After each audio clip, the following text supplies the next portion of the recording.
LaCooCoo. This video submission is to tell you all what I witnessed on February 2nd, 2026 in the Connecticut courthouse during Dave Weigel's hearing between himself and Alvarez's. But before I get into this, I would like to ask all of you to please head over to the featured tab and take a look at the journalist Richard Volpe post on Richard Luthman and see his article so you can get a better understanding of what it is you're about to hear. That being said, guys, during this hearing, I've never seen more injustice and corruption and overreach of power used by a judge. When a judge is winking in front of a whole courtroom at opposing counsel to let them know when to be quiet, when to speak, the judge legitimately winked at opposing counsel, and opposing counsel verbally responded, yes, sir, Your Honor. Okay, Your Honor. I believe that was said. Okay, Your Honor. To stop talking after he made his statement. To watch opposing counsel completely lead his own client and every answer and response that he had for her prior to her ever even answering the questions given.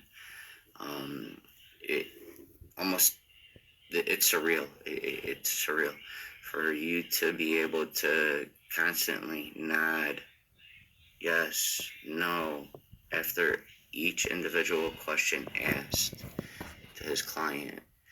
And this judge sat there and watched this happen and even had the nerve to threaten one of the court watchers who was nodding in response to Dave and tell her if she continues to do so that she will be kicked out of this courtroom, and had absolutely no problems watching opposing counsel do this with his own client. There was absolutely no justice in that courtroom at all.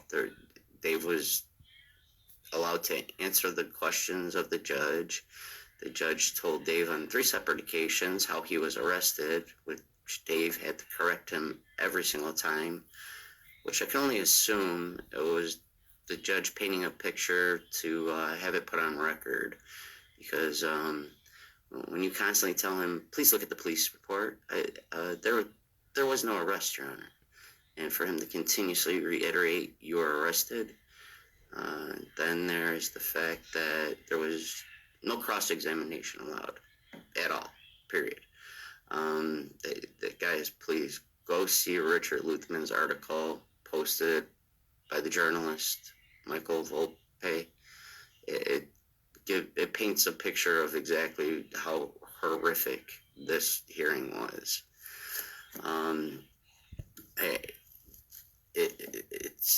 There's so much, and so little time in this video to be able to touch base on all of it, guys. When I tell you that there was an overreach of power, and the fact that this judge was in bed with opposing counsel, I wish I had a video for you guys all to see what took place.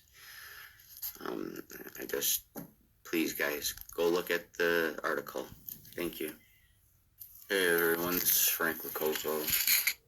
So that was Frank LaCooCoo, who seems like he has maybe had something to drink or some sort of alcohol or some sort of drugs, because he is not making any sense. Like, he couldn't even say Richard Luthman. He doesn't even know these people. He has no clue the people that he is dealing with, but yet he's being paid by Dave, and Dave flew him out there to go to his court hearing. So, like, I don't even understand how these people look in the mirror at themselves ever, because they are complete scum of the earth. They are complete bottom feeders. You know, there are some people in the project that have lost their kids for a reason. This is probably one of them. I don't even understand how he thinks what he's saying makes any sense. It doesn't. It makes absolutely no sense. And where is the proof of all of it? So there's recordings in this article that he mentions. There's recordings. However, none of what he just talked about was in any of those recordings. So this is one of the examples of how Richard Luthman lies to the public. He is fake news, and Michael Volpe, he co-signs with him because he's a part of all this fraud. Like, I am very curious to see how much money some of these people have invested in Dave Weigel. This is like absolutely crazy. His only defenders are people he pays. That's really it.